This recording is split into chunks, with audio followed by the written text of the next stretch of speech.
Senhor Deus, Senhor Pai, obrigado, Pai. Obrigado porque Tu és bom. Obrigado porque as Tuas misericórdias, Pai, se renovam nesse dia. E essa é a causa da gente não ser consumido, Pai. Muito obrigado, que o pregador se cale, que o Senhor fale, esse é o nosso desejo, em nome de Jesus. Amém. Você pode sentar.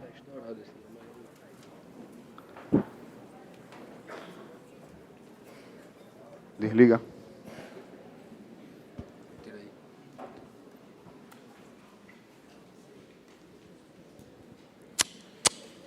Agora vai. Eu tentei ser diferente hoje, mas aí não deu certo, né?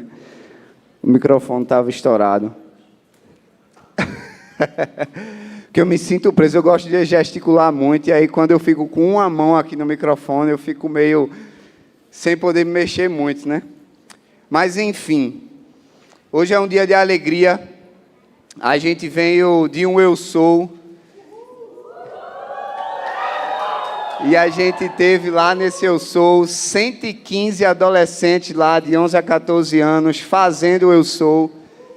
E mais 130 e poucos, né, Cindy Digão, de equipe lá. Então a gente teve um final de semana maravilhoso, com quase 250 pessoas lá.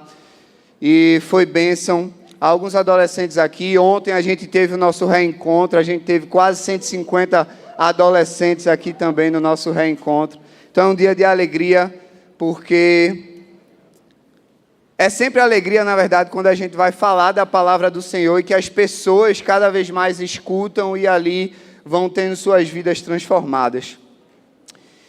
E ontem a gente na Fonte, né, que é o culto de adolescente, a gente fez uma mesa redonda e falamos um pouquinho sobre vida com Deus.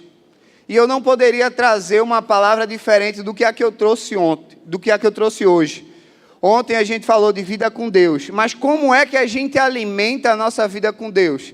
É através da oração. E eu lembro que quando eu estava orando e o Senhor me deu esse texto, Ele colocou uma história que eu tinha lido em um livro de Hernandes Dias, um livro Pentecoste. E aí a história de um historiador que ele estava vendo o crescimento de várias igrejas no mundo, e vendo o crescimento das igrejas, ele queria saber qual era o segredo. Ele também era um teólogo, e ele queria saber qual era um segredo para ele poder ensinar o segredo dentro do seminário que ele dava aula, dentro da igreja que ele fazia parte. E ele começou a programar toda a agenda dele, comprou as passagens, começou a marcar com as secretárias dos pastores das igrejas que ele iria visitar. E quando ele chega nessas igrejas, ele começa a fazer as entrevistas com os pastores lá. E para surpresa dele, a resposta foi unânime.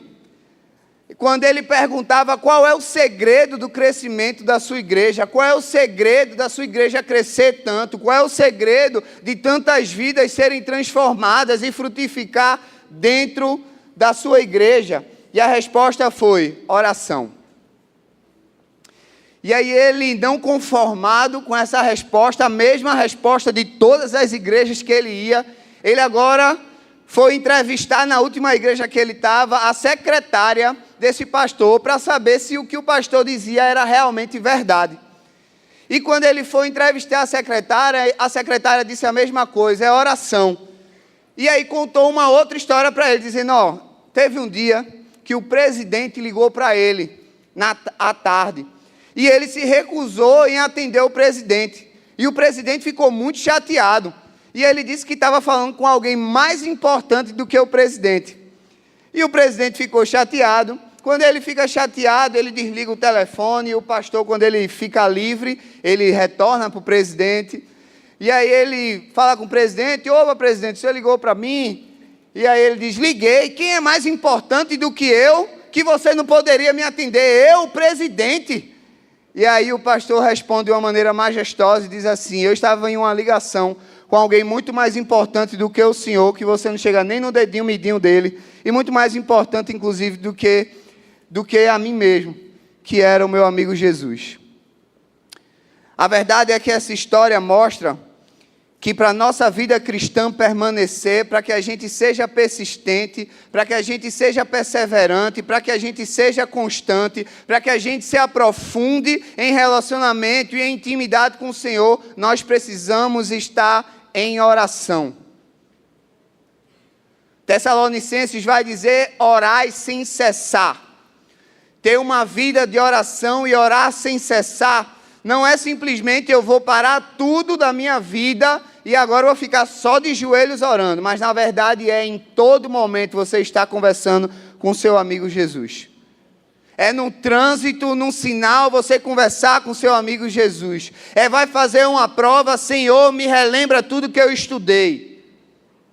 Em todo momento a gente precisa estar em constante oração.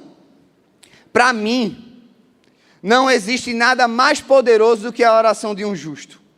Não existe nenhuma bomba nuclear, não existe nenhuma força militar que um país possa ter que supere o poder da oração. Richard Foster, no seu livro, quando ele escreve as disciplinas espirituais, quando ele vai falar sobre a oração, ele vai dizer que a mais importante das disciplinas é a oração. A oração, inclusive, pode mover montanhas.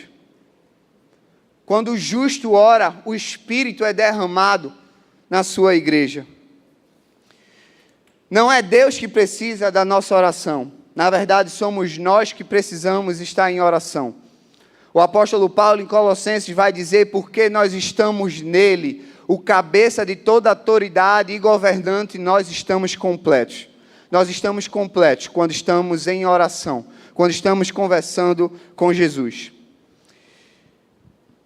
A nossa condição carece de Jesus. Eu e você não precisamos de Jesus. Eu e você necessitamos de Jesus. Precisar é algo vago, que talvez amanhã eu possa nem precisar mais. Mas necessitar é algo que eu não consigo viver sem. É uma necessidade de sobrevivência. A sua vida espiritual só vai sobreviver se você tiver uma vida de oração.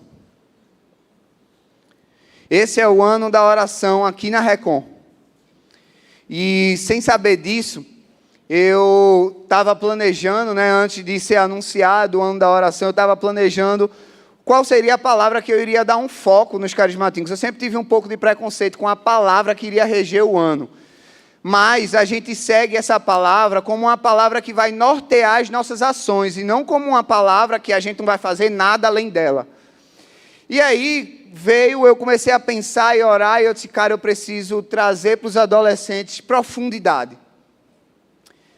E aí foi anunciado a palavra da Recon, oração, que inclusive está ali na plaquinha, o ano da oração, você pode encontrar ali também. E a verdade é que não existe profundidade sem a oração. É a oração que faz a gente ir mais profundo. E Tiago sabia muito bem disso. Por isso ele escreve aqui no capítulo 5 essa mensagem. E o clamor de Tiago nesse capítulo 5 é sobre a oração a partir do versículo 13. A partir do versículo 13, Tiago ele mostra que nós devemos orar por aqueles que sofrem. A partir do 14 até o 16, a parte A do 16, Tiago vai dizer que nós devemos orar pelos enfermos. Tiago tinha uma certeza, e é a mesma que eu e você precisamos ter. Todas as coisas se movem por meio da oração. E por isso eu quero trazer duas lições bem rápidas sobre esse texto que Pedro leu aqui para a gente. A primeira lição é como é que nós podemos ter essa oração eficaz que o texto vai dizer. Na parte B do 16 vai dizer assim: a súplica de uma pessoa justa é muito poderosa e eficaz. Uma pessoa justa, nós já somos justos porque somos justificados pelo sangue de Jesus, por isso que ele morreu. Então nós já somos justos. Mas como é que nós, sendo justos, vamos ter uma oração poderosa e eficaz? E para mim existem 3 princípios que nós não podemos nos afastar deles, que precisamos ter orações sinceras, conscientes e fervorosas. Sinceras porque não existe intimidade sem sinceridade.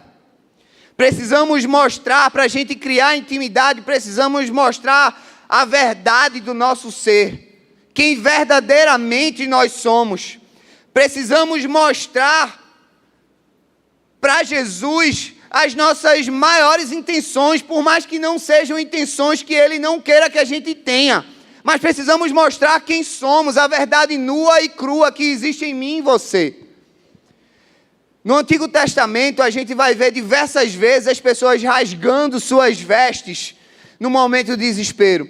A verdade é que nos momentos de oração que nós temos, precisamos rasgar nosso coração diante do Senhor e mostrar a verdade nua e crua que existe dentro dele. As nossas orações precisam ser conscientes. Por que conscientes? Precisamos entender a nossa real condição, a nossa necessidade do Senhor. Eu e você oramos porque nós necessitamos de Jesus. Isaías capítulo 64 vai dizer no versículo 6 que nossos atos de justiça são trapos de imundícia.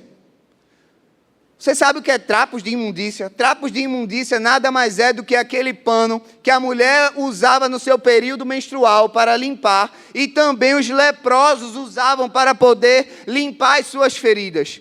Eles não serviam de nada depois daquilo, a não ser jogado fora. As suas atitudes de justiça, sem você entender a sua necessidade do Senhor, são trapos de imundícia, não servem para nada. Nós necessitamos do Senhor. Eu e você não temos nada o que oferecer. Tudo o que recebemos é de graça. E por isso talvez o apóstolo Paulo vai escrever no seu capítulo 1 do evangelho dele, o evangelho de João, que é graça sobre graça que nós recebemos. Porque eu e você precisamos receber um favor imerecido, ilimitado, porque todos os dias pecamos, todos os dias precisamos dele. Em todos os dias precisamos buscar de todo o coração ele. Nossas orações também precisam ser fervorosas, ou seja, orações com lágrimas, com fé. A verdade é que bem-aventurados são aqueles que choram por seus pecados. Precisamos chorar diante do mal que levou o nosso amado, o nosso melhor amigo para a cruz. É impossível ser cheio do Espírito Santo sem antes nos esvaziarmos de nós mesmos, sem antes tirarmos o lixo que existe no nosso coração. E sabe por que eu falo lixo? Porque às vezes a gente até pede coisas boas, mas com a corrupção, com o motivo errado.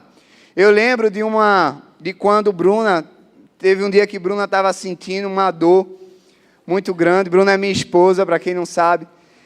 E aí a gente tinha marcado de assistir um filme, eu, ela e minha cunhada, chamamos minha irmã, mas minha irmã não pôde estar lá.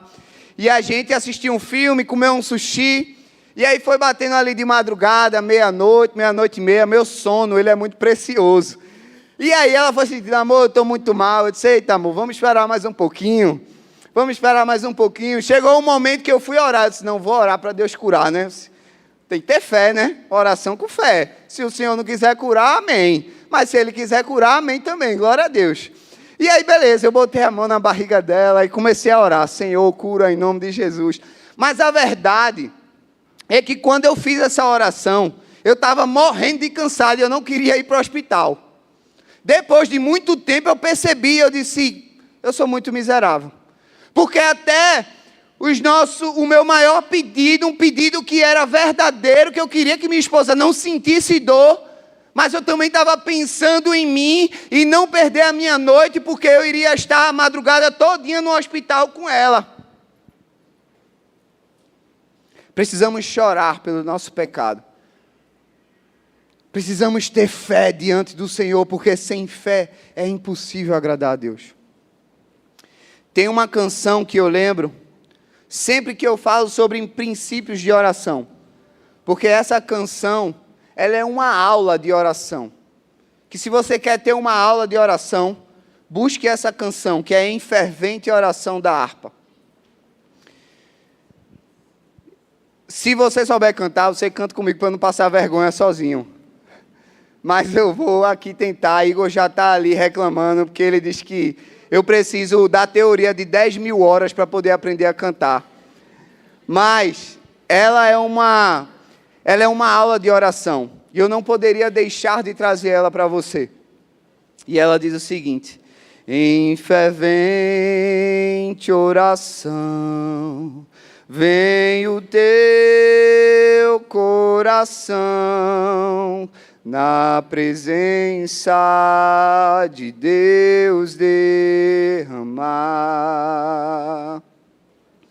Mas só podes fluir o que estás a pedir, quando tudo deixares no altar.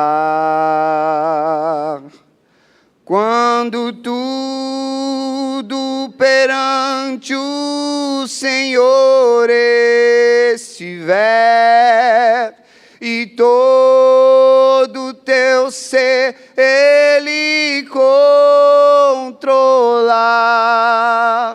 só então hás de ver que o Senhor tem poder, quando tudo deixares no altar.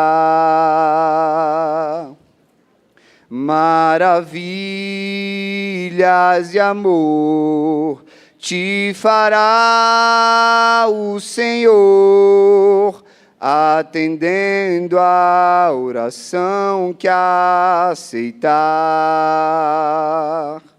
Seu imenso poder te virá socorrer, quando tudo deixares no altar. Quando tudo perante o Senhor estiver, e todo teu ser Ele controlar, só então hás de ver que o Senhor tem poder, quando tudo deixares no altar. Se orares, porém, sem o teu coração, ter a paz que o Senhor pode dar. Foi por Deus não sentir que tua alma se abriu, tudo deixando no altar. Quando tudo perante o Senhor estiver, e todo teu ser Ele controlar, só então hás de ver que o Senhor tem poder, quando tudo deixares no altar. Amém, glória a Deus.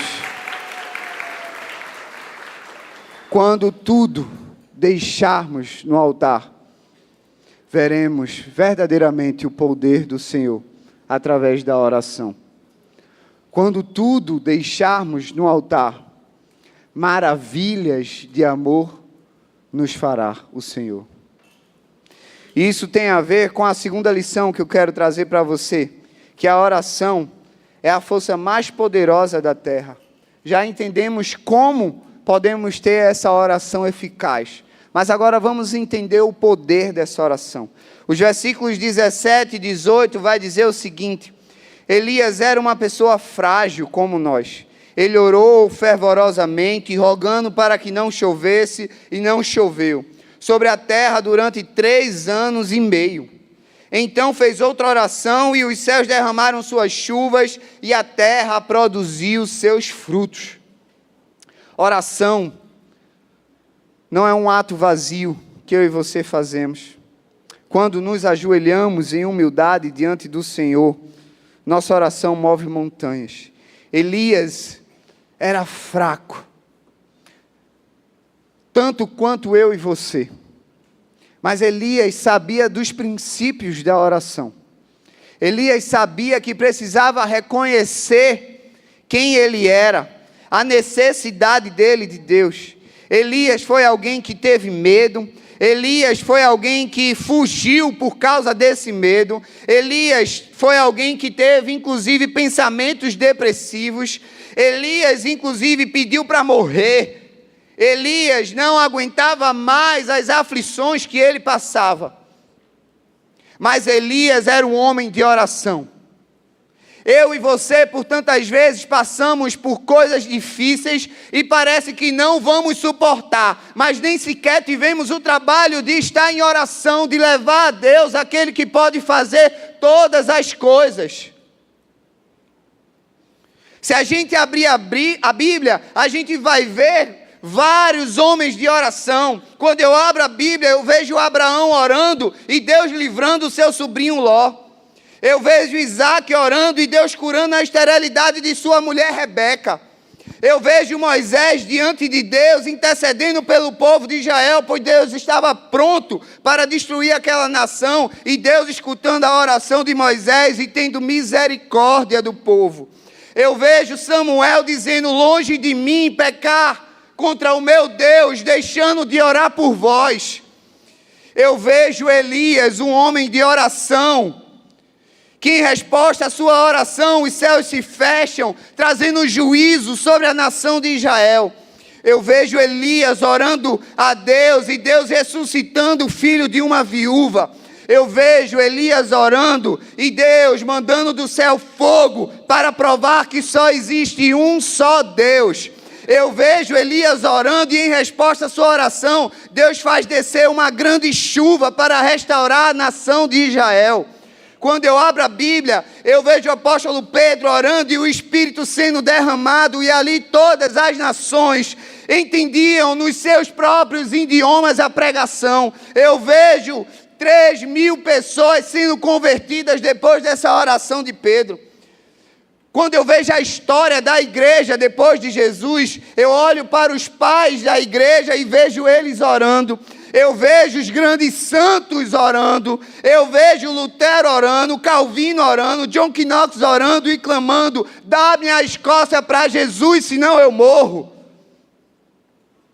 Eu vejo os avivalistas orando.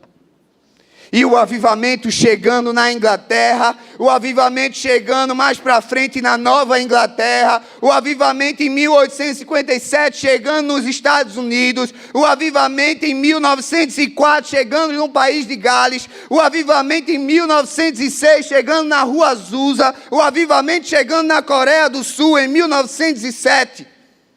Eu vejo vários outros momentos da história, o Espírito sendo derramado na igreja, coisas sobrenaturais acontecendo. Charles Spurgeon, conhecido como o príncipe dos pregadores, ele na sua igreja, abaixo do púlpito, ele tinha uma sala de oração, e sempre que ele estava pregando, tinha gente ali orando, e sempre que ele precisava de mais poder, que o Espírito Santo incomodando ele, dizendo que precisava de mais poder, ele batia o pé e as pessoas da sala de oração clamavam cada vez mais forte em oração, e pessoas eram convertidas, 20.000 pessoas sendo transformadas, caindo no chão, vendo a presença do Senhor e orando diante do Senhor. A minha pergunta para você: qual é a sua necessidade hoje que em oração o Espírito não pode derramar na sua vida? Qual é o sofrimento que você tem que o Espírito não pode sanar, curar a sua vida? Qual é a tempestade que você está passando na sua vida, que Jesus, através da sua oração, não pode mandar ela se acalmar. Ou se ela não se acalmar, ela faz você andar sobre as águas. Do que é que você precisa hoje? Qual é a sua necessidade hoje? Leve em oração. Pare de murmurar, de ficar reclamando e ore e clame ao Senhor. Gaste seus joelhos na oração. Com humildade, com fé, com sinceridade, com consciência de quem você é. Entregue tudo em oração, porque de uma certeza eu tenho: o Espírito Santo vai fazer você provar algo muito melhor do que um dia você imaginaria provar. Muito pode a oração de um justo.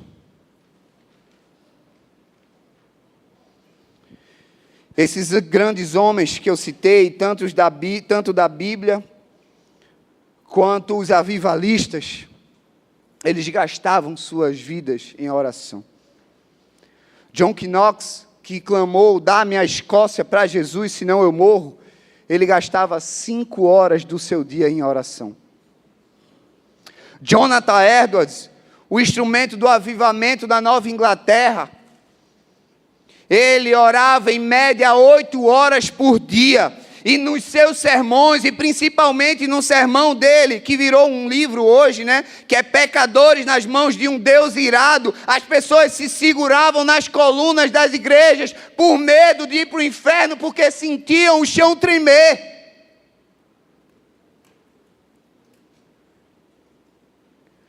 Deuteronômio 4, 29 vai dizer: irás procurar Yahvé, teu Deus, e o encontrarás se buscar de todo o teu coração e com toda a tua alma. Precisamos buscar, e eu já estou chegando aqui no fim, precisamos buscar em oração, até que aquilo que eu desejo seja igual àquilo que Deus deseja para a minha vida. Até que eu possa enxergar as coisas do ponto de vista de Jesus. Eu preciso clamar, eu preciso buscar, você precisa buscar. Precisamos buscar e orar ao Senhor, assim como Davi, o rei Davi, que quando ele escreve no seu Salmo 63, 1, ó Deus, Tu és o meu Deus. De madrugada te buscarei, a minha alma tem sede de ti. Precisamos orar ao Senhor de uma maneira tão firme, que precisamos ter sede do Senhor, uma sede tão incontrolável que nós vamos perder o sono em oração. Quando fizermos isso, veremos que o Senhor tem poder. A pergunta que eu quero deixar você agora, pensando no seu coração: o quanto nós temos de necessidade de Jesus? Existe uma resposta já de bate-pronto para ela, que você mesmo pode responder. E a resposta é: o quanto nós gastamos diante da presença do Senhor. Quanto nós gastamos tempo diante do Senhor. Quanto tempo em oração eu e você passamos. Será que o tempo que eu e você passamos mostra a necessidade que eu e você temos de Jesus? O meu desejo é que você saia daqui hoje com essa consciência. Que essa palavra não fique como uma mensagem bonitinha que você amou, mas que na verdade ela saia da sua mente e desça para o seu coração virando vida. Que você olhe esses grandes homens como referência da sua vida. E que você possa fazer a mesma coisa que esses grandes homens fizeram. Que você realmente dependa do Senhor na sua vida. Que você realmente necessite do Senhor na sua vida. E se você quer ter essa vida de oração, eu quero orar com você. Feche seus olhos, baixe sua cabeça. Pai, somos tão miseráveis, Pai, que não conseguimos gastar tanto tempo em oração, não conseguimos nos deleitar verdadeiramente na Tua presença. Parece que 10 minutos de oração é uma eternidade, Pai. Transforma-nos, Pai. Faz com que a gente tenha uma fome, uma sede de Ti, que a gente possa, Paizinho, largar tudo para ficar na Tua presença. Que a gente possa, assim como aquele presidente, enxergar que não existe nada mais importante senão o Senhor na nossa vida. Que a gente possa, assim como esses homens da Bíblia, esses homens da história da igreja, gastar tempo verdadeiramente em oração, levando a súplica, Pai, a necessidade consciente de quem nós somos, nos rasgando diante do Senhor, chorando diante do Senhor. Pai, não precisamos ser fracos, porque o Senhor é a nossa fortaleza. Mas não deixa que eu e todo esse teu povo aqui entenda que a fortaleza vem das nossas mãos, porque não é. Como o apóstolo Paulo vai dizer, quando eu estou fraco é que eu estou forte, quando eu me glorio na minha fraqueza, eu entendo a minha necessidade do Senhor. Quando eu vejo que eu não tenho nada de bom, eu busco o Senhor como uma necessidade para a minha vida. Faz isso no teu povo. Fere o teu povo com uma ferida de fome e sede por Ti. Que eles não consigam parar de orar no seu dia. Que a vida deles seja uma oração viva. Que seja um orar sem cessar no dia a dia, Pai. Esse é o meu desejo. Essa é a minha oração, a minha súplica, Pai, para o teu povo. Recebe, Pai, em nome de Jesus. Amém e amém.